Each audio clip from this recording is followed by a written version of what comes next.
مستم خیراتنه بخیر دبن هون ستنداب فان باکور یکمن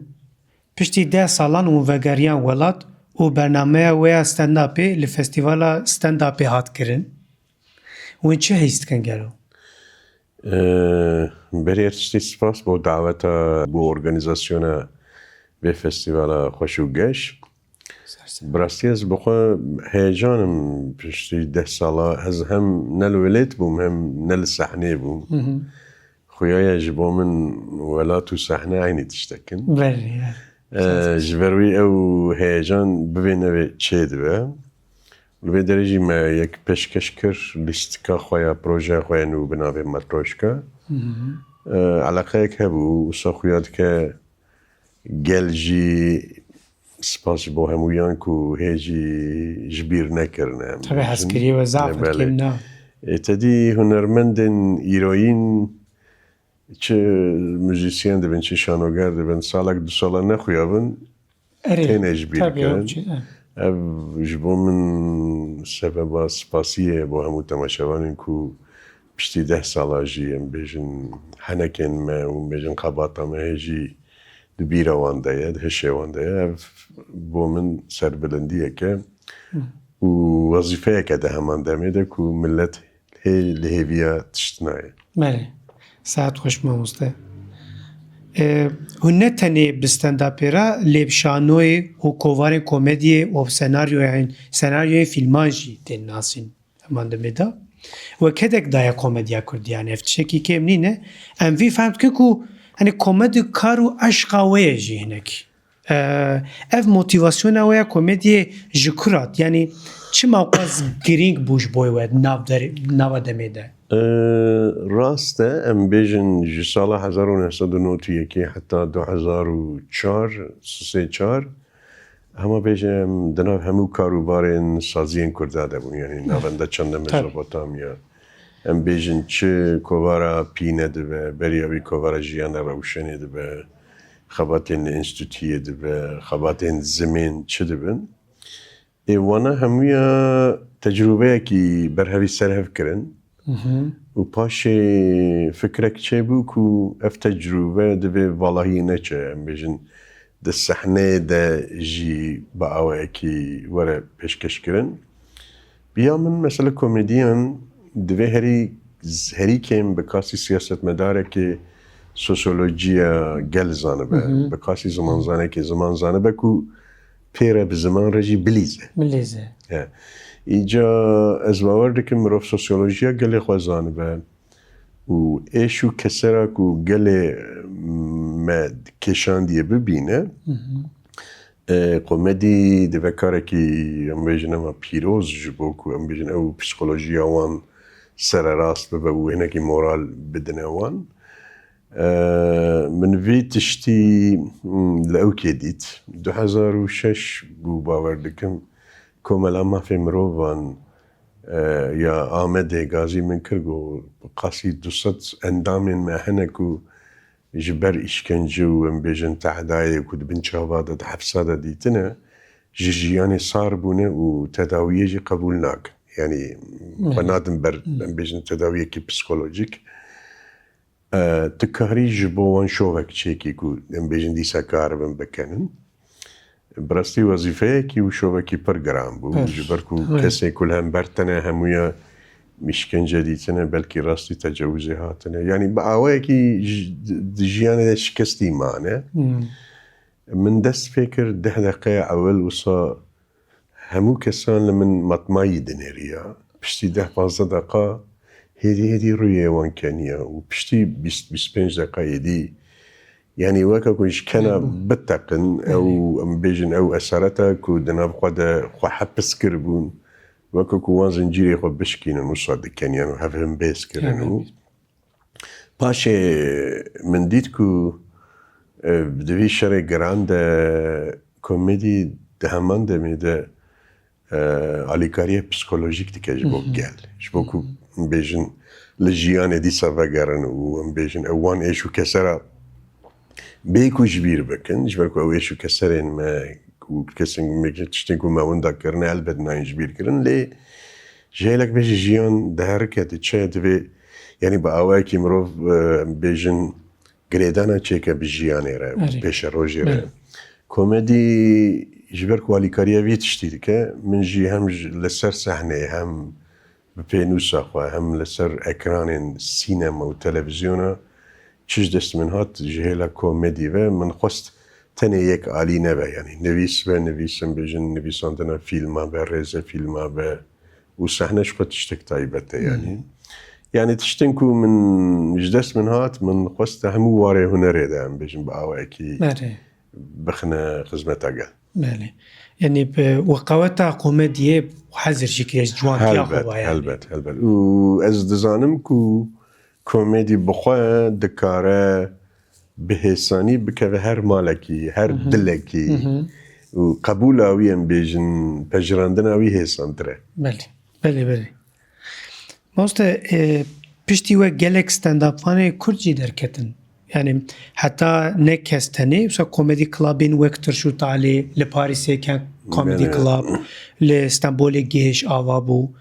gelo ev hayali ve bu çiki da ko valla ci keyf xoşiye jibo min yani ku bitaybet hevalin nu derdik evin tedi mesela dema 23 sal beri min dest fikir yarast kes tune kes cesaret zinet kirin لێ من هەر خەیاڵ دەکردن یعنی من ئالیکاریە هەنە کاژی کرد هەنێک جەسارەتجی گازی داوان لێ مخابن ئەو جەسارەت چێ نەبوو لێ پشتڕێ لە هەموو دنیای ستەنداپ شخوێنێک پۆپولار بوو بێ نەوێ تەسیرێ لەسەر خۆرت و جوانین ئەم بێژن کورداژی دکە ئەف جێ کێفخۆشیەک و ئەم بێژن ئەف زمان مرۆڤ بڤی زمانی بکەنە و بڤی زمانی ئەم بێژن پێشتە بچە ji ber ku wek min got psikolojiya civatê bi komediyê hinek durust dibe û baweriya gel ji hem şeyla siyasî ve bawer bike hem şeyla kulturî û ehlaqî û psikolojîk ve jî gelek pêş te diçe Almanya min di şovek xwe de temaşevanek gote min tiştekî pir xweş gote min gote yanî dema min li şova te nihêrî من اوسا هیچ کر کو زمانی کردی هیچ راستی ظلمه نهاتیه یعنی اوا تشکی پر ام بیجن دیروکیه جبو من جی و از دبینم کو خورتین و کچین و درد کردن کو و پسیکولوژیا ام بیجن سردستی ام بیجن و پسیکولوژیا سرکفتنه و پسیکولوژیا کو ام بیجن زمانی کردی دکاره بسر بکوه و هر واره جیانی وره بکارانین تنی به من چه ندبوش خواه یعنی مجبور گرم بجم به دهان به صدان کمدین نو درکبن چون تنی ادبیات به نویسکارک چینابه کمدی جی تنی به کمدینک چینابه جبروی اسپر کیف خوشم کو وان هوالا از دبینم کو لسر صحنینه و گلک جوانجی سرکفتینه و گلک یوانجی و هی تشتین باشتر بکن و وک ام د دیالوگ دنه به همیاره کو چه تشتکی آلیکاریه کی هم از کاربم آلیکاریه و بکم هم آلیکاریه و بخوازم با اوه کی اف دیالوگ من باشن دیوان اکادمی جی بیوارده ناوندک باشه و هیجای tabii divan mala meyci de yani mesela emji vakt civanên Kurd yani komedi dest pê kiriye jî mesela kom difikirim Murat Batki 2012 da dest pê kiriye û bi sedan ew ka kiriye yan ji rastî jî bo tê medya civakî tune û yan ji bo me jî ve pir motivasyoneka baş mamoste dev ew kê me taybet tene pirsê me bu we ji bo komedyenekî an komedyenekê riska herî mezin çi ye risk هری مثلا ترس و حساسیته یعنی البته هر کمدیانه که هر انسانه که حساسیت ماهنه و جبو جوات تا خو جبو بیشن پیش روزا گله خو لی کمدیان مجبوره به جسارت به سیاست مداران زیاده تر کمدیان مجبوره که نترسه جسر دستان بله اول البته دبکو سبروش جبو ویتشتی بدلا جی بده دیگه دوی وان بدلا جی بگره برچاوا و دوی وارد وقت مگو یعنی راستیجی کمدی بخواه کمدین بخواه دوی در روح خوده شورش فکرک مزن به یعنی جسارت بکه لهمبر همو شاشین در و هندر بله Erê. Yani tenê derve dijmin na. Şaşiyên Hem civata dirêjî. xwe jî divê yanî rexne bike. Yani dibe ku te dî siyaset dibe ku em bêjin ew bike. Bêjin hin tişta bixwaze veşere yan jî cesaret neke lê komedyen divê dî wî warî de jî cesaret be. Dibe ku carna bêjin kevra jî bavêjinê û rexne jî bê lê wezîfe komedyen ew e. Yani komedî mecbûr e rexne bike. Rexne. Komedî nikare pesnê tiştek bide. Erê. Aynısı. Muhalefet de ka xwe de Bi xwe yên dixwezaya xwe de muxalefet e. Tabii. Yani mesela ême jî bayê wan ji we temaşe dikirin, hez dikirin. Duyotin yani mesela Murat ew dikir yani nava ew Kurda da jî, rojevên Kurda jî, siyasetmedara falan mînekî seranekî Yani weyane. mesela hevalek me hebû di nav siyasetê de bû. Digo mesela ya Murat tiştek ku te sahneyê de got min di civînek de got mala min xera kirin. Got wallahi ez sahneyê dibêjim ez civîna de nabêjim. Saet xweş valla. Dixwazim basa ew ki beriya hûn derdkevin ser sahneyê rîtwelên we hene gelo. Hani li kulîsê an jî roja ku hûn ê derên ser dike. Rîtwelê we hene ez bîtxom vîyet kin vîyet. Wallahi no te dî şerab merab ji xwe nadine me. Ew henek li aliyekî yani tenê te dî lîstikên me konseptek wan heye em bêjin îskeletek wan heyî. Lê bibê nevê em bêjin berî ku tu dest pê kî bi awayekî te hina agahiya digirî derbarê kesên ku wê şevê wê rojê li te temaşekin ji ber ku yani ew tiştin interaktif zêdetir bin û ew jî karibin bi hêsanî tevlî vê lîstikê bibin parçeyek vê lîstikê tenê ku ji destê me were çend agahî derbarê temaşevanan de yan jî kesê ku hatine wê derê lê navdarin em bêjin wek şaredar e hunermend e wekîl e mirov hinekî wan jî bixe nav lîstikê hin agahiya wî warî de berhev dikim ji bo ku em bêjin hê zûtir em bêjin kontakt çêbe û em bêjin mesela danûstendin xweştir be lê wekî din jî saetek di saet berî lîstikê jî tiştekî nayê bîra min ez dibêjim ez ê derkevime sahneyê ez ê bêjime çi û 2 saet gelek cara wisa dibe tu dest pê dikî di anekdotê din hêdî ew Ew kutiyekî. Mîne ku veve. Erê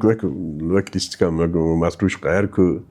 tî yekî qapaxa kira dikî tiştek nû jê derdikeve. Saet xweş te. Mamoste pirsê me hewqa û em gelek spas dikin bo bersivê Em jî gelek spas dikin. Xêratine we rûmeteka pir di mezin daye. Maliya ve festîvalan me. dubare spas bo Dîwan Akademî ez hêvî dikim ev yekemîn nebe ya dawî û bibe kevne şopiyek ku Aynı sam jî saet.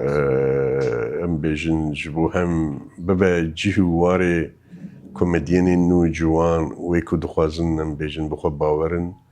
derfeta ji wan re çêke di vî warî de jî çî ji destê me were ser seraser çeva mala we ve. Saet xweş. Mamoste gelek spas.